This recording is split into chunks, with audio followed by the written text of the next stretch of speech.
میرا اور آپ کا وجود اگر اللہ کی مخلوق کے لیے نفع کا سبب نہیں ہے تو پھر ہماری زندگی کا کیا فائدہ؟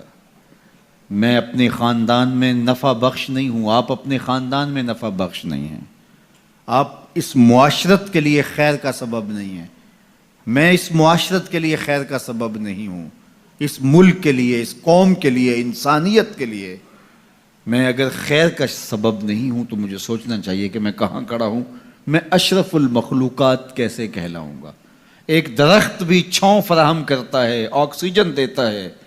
پھل فراہم کرتا ہے، ذوق نظارہ کی تسکین کرتا ہے، اور جب کچھ باقی نہیں رہتا تو وہ لکڑی کا کام دیتا ہے، اور اگر وہ اتنا کمزور پڑ جائے کہ اس سے کوئی چیز نہ بن سکے تو پھر بھی مٹتا مٹتا تمہاری ہنڈیا پکا کے جاتا ہے، تمہاری ضرورت کو پورا کرتا ہے، تمہارے ایندھن کے کام آتا ہے۔ وہ بوڑھی بھینس جو اب دودھ دینے کے اور بچے دینے کے قابل نہیں رہی، اب اس سے تم کوئی نفع نہیں لیتے، لیکن وہ جاتے جاتے رخصت ہوتے ہوتے جو ہے وہ تمہاری غذائی ضرورتوں کو پورا کر کے جاتی ہے، اور اگر تم اس سے غذائی ضرورتیں پورا نہیں کرتے، تم کہتے ہو کہ نہیں یہ اتنا بوڑھا وجود ہے، تو پھر بھی اس کے چمڑے سے تم جوتے پہن سکتے ہو، تم اور چیزیں جو ہے وہ اس کے چمڑے سے بنا سکتے ہو، وہ اس دنیا سے رخصت ہوتے ہوئے بھی تمہارے لیے نفع بخش بن کے گئی۔ تو اگر ایک جانور اور ایک درخت اور اللہ کی دیگر مخلوقات اپنی رعنائیوں کے دور میں اپنے شباب کے عالم میں نفع بخش ہیں تو بڑھاپے کے اندر بھی ان سے نفع حاصل ہو سکتا ہے، اور جس شخص کا نفع جوانی میں بھی نہ ہو، بڑھاپے میں بھی نہ ہو، لڑکپن میں بھی نہ ہو،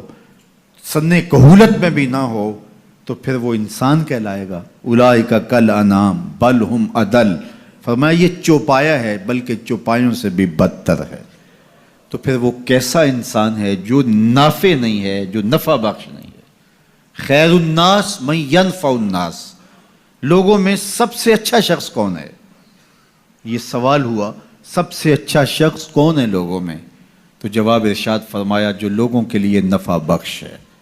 جس کا وجود راحت کا سبب ہے،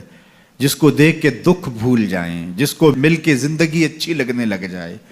جس کی چھاؤں میں بیٹھیں تو آسودگی ہو، زمانے کی کڑی دھوپ سے بچ جائیں، جس کا وجود رحمت بخش ہو، جو لوگوں کی ہدایت کا سبب ہو، جو لوگوں کے لیے خیر کا ذریعہ ہو۔ اللہ کے محبوب علیہ الصلوۃ والسلام کے ایک فرمان کا مفہوم یہ ہے کہ خیر کی چابی بن جاؤ اور شر کا تالا بن جاؤ۔ یہ زندگی میں اصول اختیار کر لو، خیر کی چابی بنو اور شر کا تالا بنو، تم سے خیر کے دروازے کھلے اور تم سے شر کے دروازے بند ہوں۔ کبھی ایسا نہ بننا کہ تم شر کی چابی بنو اور خیر کا تالا بنو۔ تم جہاں رکو، جہاں ٹھہرو، جہاں سے گزرو، وہاں خیر پھیلتی چلی جائے، تمہاری مہک سے لوگوں کے مشام ہستی معطر ہو، لوگوں کے دلوں میں، آنگن میں بہاریں آئیں کہ یہ شخص آیا ہے، گزرا ہے۔ تم ایک تازہ ہوا کے جھونکے کی طرح جہاں سے گزرو، اور تمہاری مہک سے لوگ دیر تک سرشار رہے کہ یہاں سے کوئی گزر کے گیا ہے، نہ یہ کہ تم جن راہوں سے گزرو وہاں کانٹے بکھیرتے چلے جاؤ، بعد میں وہاں کو چلے تو اس کے پاؤں زخمی ہوں۔ تو فرمایا تم خیر کی چابی بنو اور شر کا تالا بنو، ہمیشہ خیر بانٹو، اچھائی بانٹو، بہتری بانٹو، لوگوں کے لیے صلح اور امن کے ضامن بنو، لوگوں کے لیے محبت کو پھیلانے والے بنو،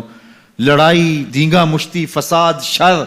الجھاؤ، تضاد اور نفرتوں کے بیج اور کانٹے مت بونا، ہمیشہ خیر کی چابی بننا اور شر کا تالا بننا۔ اس لیے بہتر شخص وہ ہے کہ جو لوگوں کے لیے بہتری کی ضمانت بنتا ہے اور اس کے وجود سے